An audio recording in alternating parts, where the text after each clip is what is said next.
The sales VP insisted we all use company phrases like synergy sprint in every email, so I took it literally and wrote a 37-slide report filled with phrases like client pivot rodeo and fiscal agility tango. When you read it at the board meeting, no one understood a word. I've worked in corporate sales for over 14 years, most of it at medium-sized firms in the Midwest, mostly in Minneapolis. I'm not flashy. I do my job, hit my numbers, and keep my head down. I've managed teams, led regional strategy, and made enough commission to live comfortably. But I've never kissed anyone's ass or played the political game. That's just not me. Everything was fine at my company, Solvana Logistics, until they brought in a new VP of sales named Tyler Ward. Now, if you've ever worked in corporate, you know the type. Expensive watch over priced haircut, and a LinkedIn profile that reads like a TED Talk transcript. Tyler came in guns blazing. Within 2 weeks, he'd hosted 3 town halls, rewritten the sales playbook, and introduced what he called a culture-forward communication paradigm. His big thing? Buzzwords, like everywhere. He wanted every internal and external email, memo, slide deck, and client proposal to reflect what he called the Solvana voice. He even handed out a laminated card called the Synergy Lexicon, which listed phrases we were expected to use. It included gems like revenue velocity acceleration, client-centric value ballooning, agility tango, synergy sprint, momentum architecture, pipeline sculpting, and yes, I'm serious. These were supposed to be in our actual client emails. The first few weeks, people laughed it off. I even made jokes about it to my team. But then Tyler started auditing our emails, like literally opening up Outlook threads and flagging messages that didn't include enough strategic voice elements. He'd leave comments like, needs more forward-leaning verbiage. Consider adding a synergy sprint or collaborative pivot reference. He made us attend mandatory sales communication workshops every Tuesday morning at 7:45 a.m., where a consultant from some overpriced branding firm would teach us how to communicate like unicorns. Their words, not mine. But it all came to a head 3 months in. That's when Tyler sent an email to all regional directors announcing that every leader would be required to present a quarterly regional performance report, QRPR, at the upcoming board meeting. He wanted 30 to 40 slides fully branded and filled with the Solvana voice. He even wrote, and I quote, every slide should bleed synergy. Let's show the board how we're sculpting pipeline momentum with agile conviction. Something in me just snapped. I'd had enough. I knew I couldn't challenge him directly. He was too chummy with the CEO and had already fired one regional director who pushed back. But if he wanted synergy, I'd give him synergy.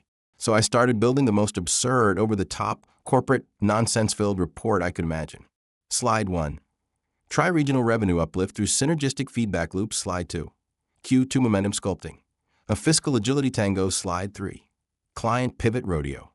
Harnessing disruption for relationship upscaling, slide 4. Midwest synergy sprints.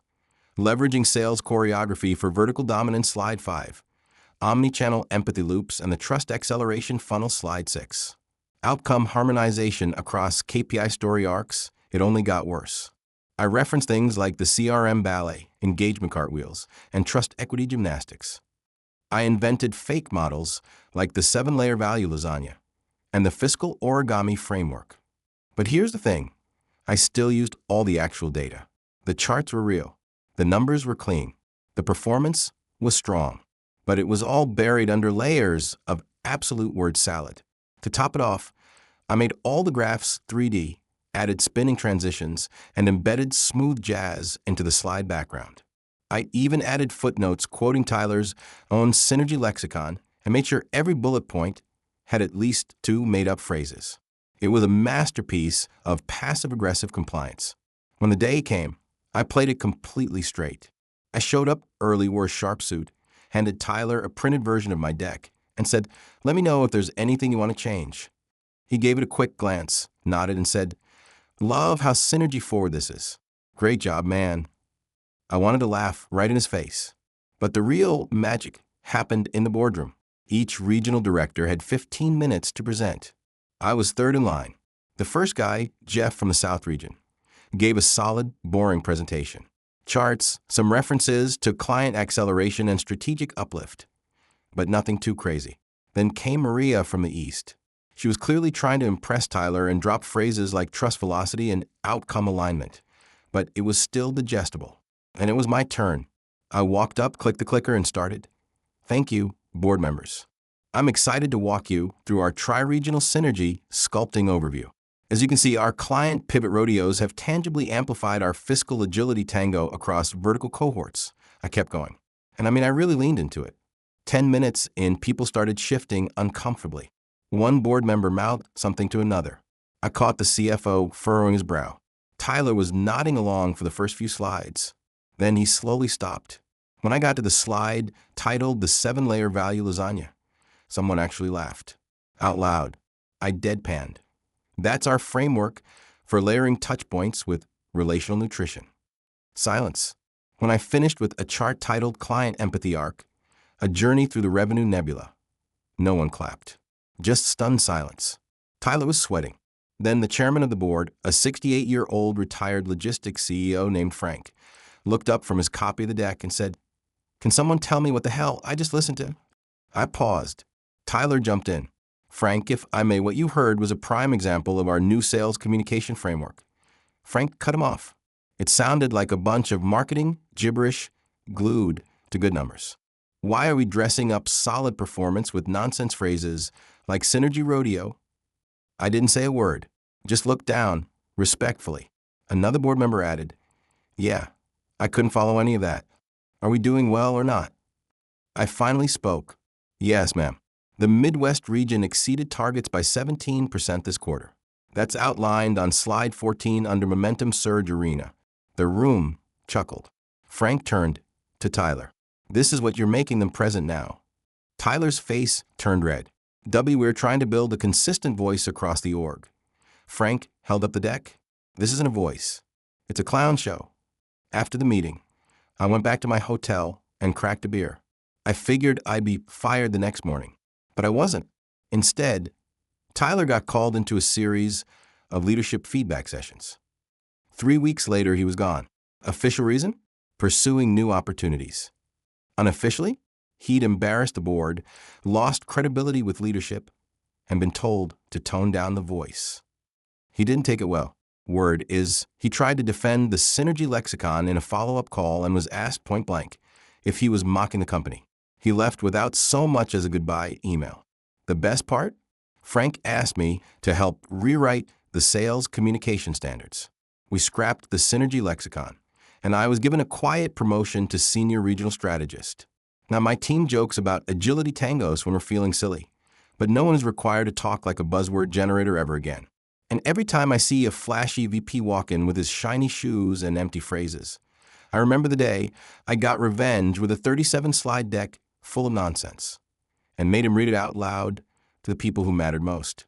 3 months after Tyler pursued new opportunities, things at Solvana calmed down. The new VP they brought in, Diana Cruz, was the opposite of Tyler. Quiet, smart, no fluff. She came from the field, had real sales experience, and actually listened when people spoke. My team liked her immediately, but just when I thought the drama was over, something strange started happening. It began with little things. One day, my Outlook calendar was wiped clean. All my meetings gone. I thought it was a glitch. IT couldn't explain it. Then I started getting weird responses from clients, emails I never wrote. One longtime client in Des Moines forwarded me a message I had sent. "Hey Dan, let's jump into a synergy sprint next week to balloon your client value pipeline. Rodeo style. Let's settle up." I didn't write that. I would never write that. More of them trickled in. Emails that looked like they were for me, signed with my name and title, but full of Tyler's old buzzwords. Some even had attachments, fake reports with garbage numbers and slides from that original satirical deck. It got worse. One of my junior team members, Greg, came to me and asked if I'd really sent him a 6 a.m. Slack message that read, "We need to double time our fiscal tango today. Get that synergy saddle on and ride." I hadn't. I was still asleep at 6. That's when I knew I was being messed with. Someone was impersonating me, trying to make me look like I'd gone full Tyler mode, maybe even unhinged. I went to IT again, and this time, they confirmed someone had accessed my Outlook remotely from an IP address in Chicago. My home office was in Minneapolis. The only person I knew who had recently relocated to Chicago, Tyler. I reported the suspicious activity to Diana, the new VP. She took it seriously. We looped in HR and legal. They launched an investigation. Meanwhile, I started my own little investigation on the side. I still had a few friends in the Chicago office.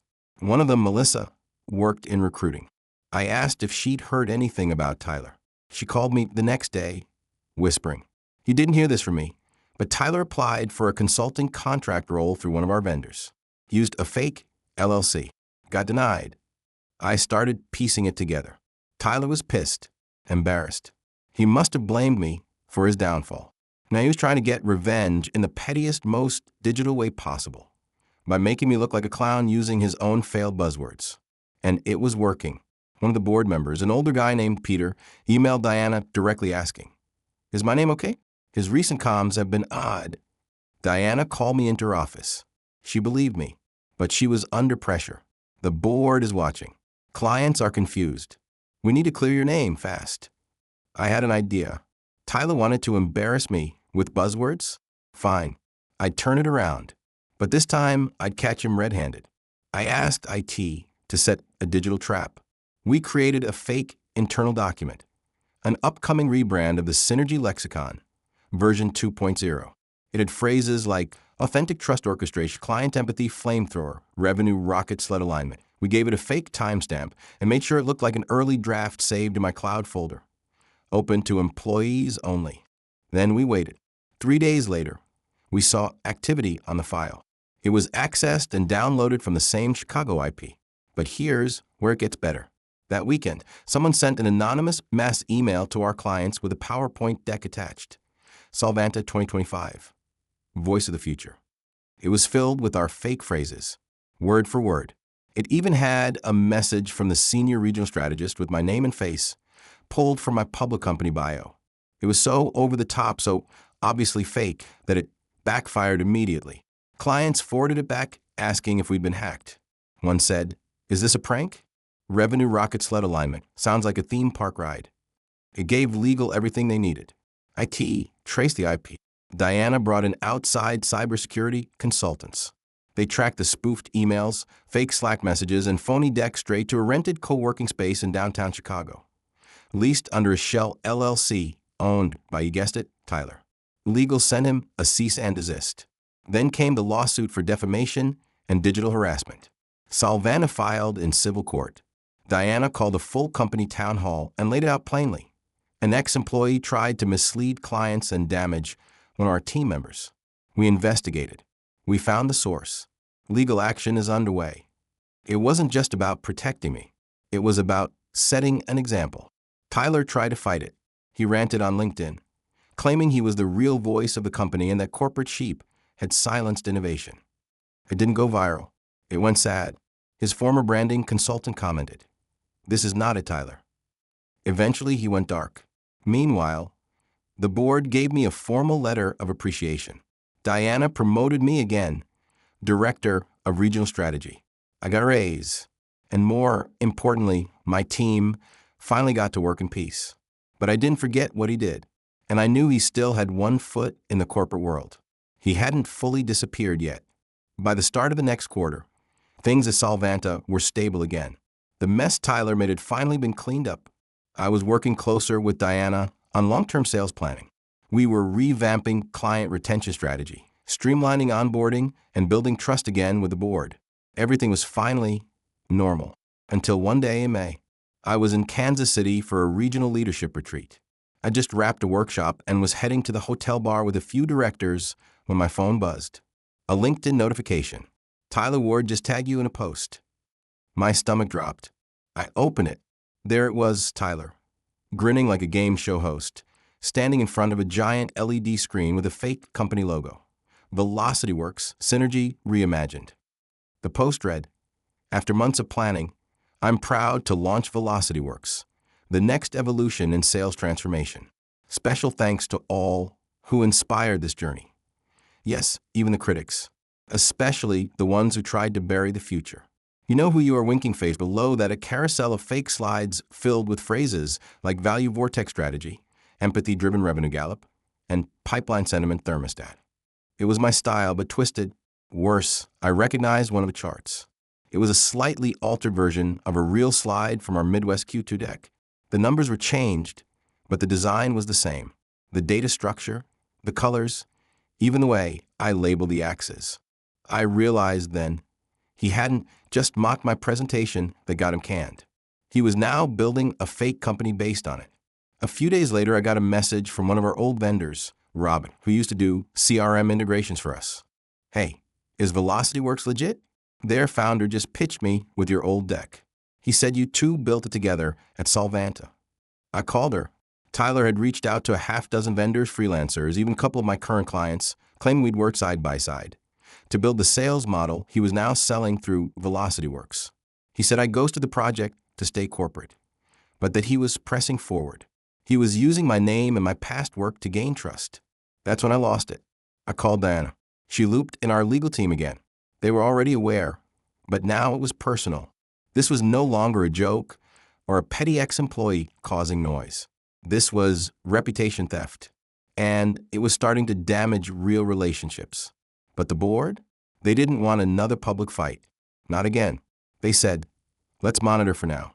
Unless it becomes direct competition or financial damage, we avoid more legal entanglements.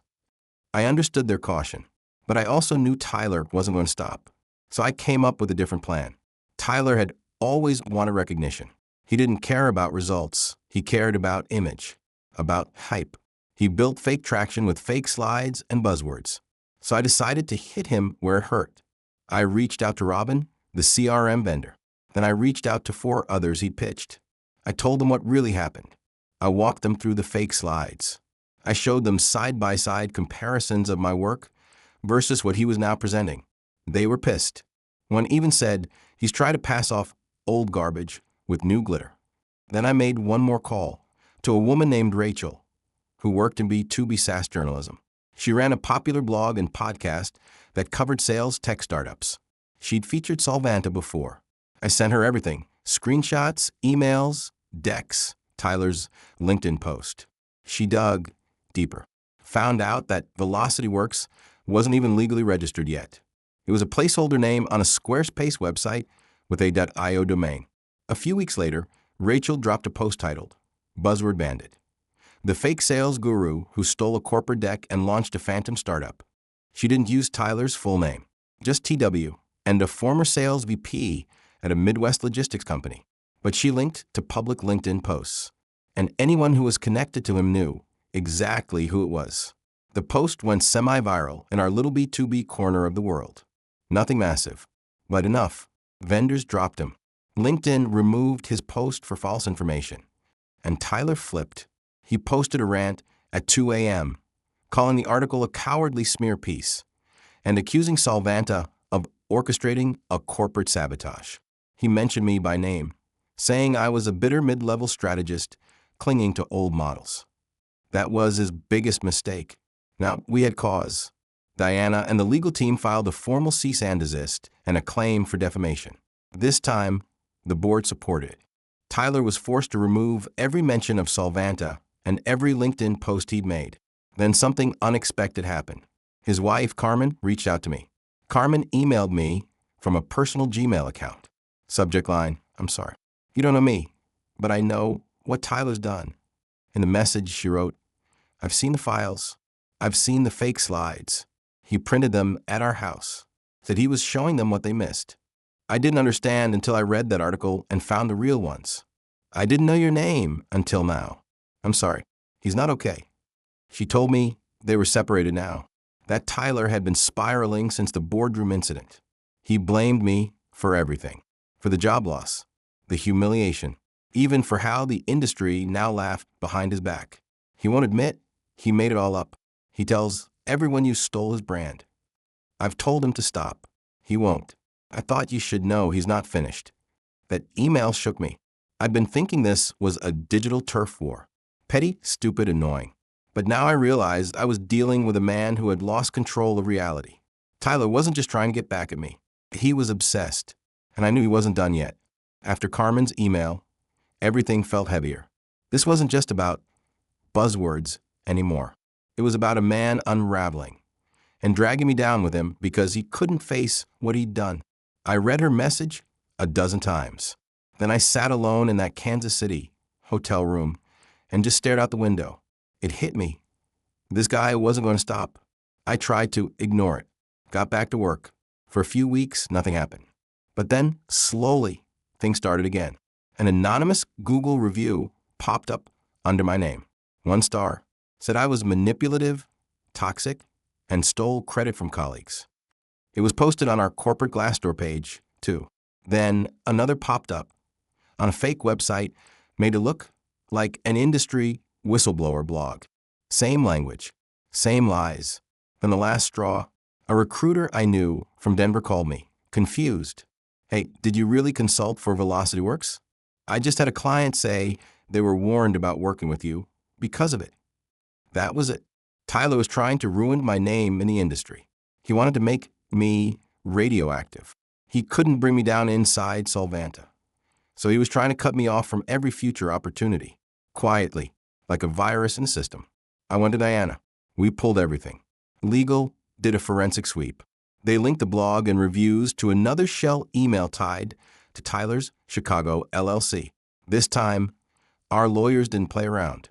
They filed a full civil suit for defamation, impersonation, and harassment. And they subpoenaed his personal Google account. What they found changed everything. He'd kept everything. Emails to vendors pretending to be me. Fake decks with my name on them. Screenshots of my LinkedIn. Copies of my actual reports from Solvanta. But there was something worse. He had recordings. Not of me, of himself. He'd recorded audio of himself rehearsing fake sales pitches where he pretended we were co-founders. Talking to himself, laughing, mocking corporate sheep. There was even a folder called Boardroom Rewrite, with fake transcripts of the meeting where he was fired. Except in his version, he won. Everyone clapped. The chairman begged him to stay. It was sick. Diana and I sat in a room with the legal team, listening to one of the audio files. Tyler's voice cracked halfway through. He whispered, "They all laughed at the lasagna slide. They don't get it. They never did. But they'll see. I am the voice." No one said a word. After that, we went full force. The lawsuit went public. Our PR team released a statement saying Solvanta was taking legal action against a former executive for deliberate, repeated, and harmful impersonation of an employee using falsified communications documents and digital material. Tyler's name wasn't in the press release, but the media figured it out. Rachel, the reporter who wrote the first blog, posted a follow-up article. Synergy scam sales startup founder accused of impersonating former colleague in fake launch. The story spread. His LinkedIn vanished. His Velocity Works site went offline. And the last blow? Carmen filed for divorce. A month after the lawsuit hit, I got a handwritten letter. No return address. But I recognized the handwriting from old documents. It was from Tyler. It wasn't an apology. It was a rant. Pages of rambling about betrayal, visionaries. I twisted the narrative and stole his momentum. The last line burned into my memory. "You might have taken my career, but I created something they'll never forget. That's legacy." I threw it away. Later, I found out Carmen had moved back to St. Louis with their son. She left quietly, blocked him on everything. Through a mutual connection, I learned their son, 10 years old, had been exposed to some of Tyler's rants. He found the fake decks and asked his mom why Dad kept talking about revenge and value lasagna. That broke me. It wasn't just career damage anymore. Tyler had destroyed his family. And for what? To keep pretending he hadn't embarrassed himself in a boardroom by reading nonsense he didn't understand? To spin the truth so hard he believed the lie? He was last seen trying to sell workshops to small local businesses. No clients, no team, just a guy yelling about synergy from a rented conference room in a Chicago suburb. The lawsuit? He settled. He paid damages and agreed to a restraining order. No contact, no use of my name, no fake documents. Ever again. It's been nearly 2 years. I still work at Solvanta. I've moved up again, now overseeing national sales strategy. Diana promoted me after the dust settled. I got married last fall.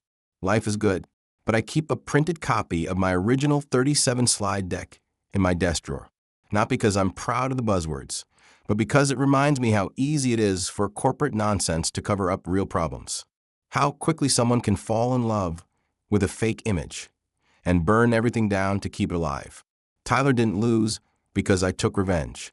He lost because he couldn't stop pretending he was better than everyone else. He turned a joke into an obsession. He tried to destroy my career with lies. And in the end, all he destroyed was himself.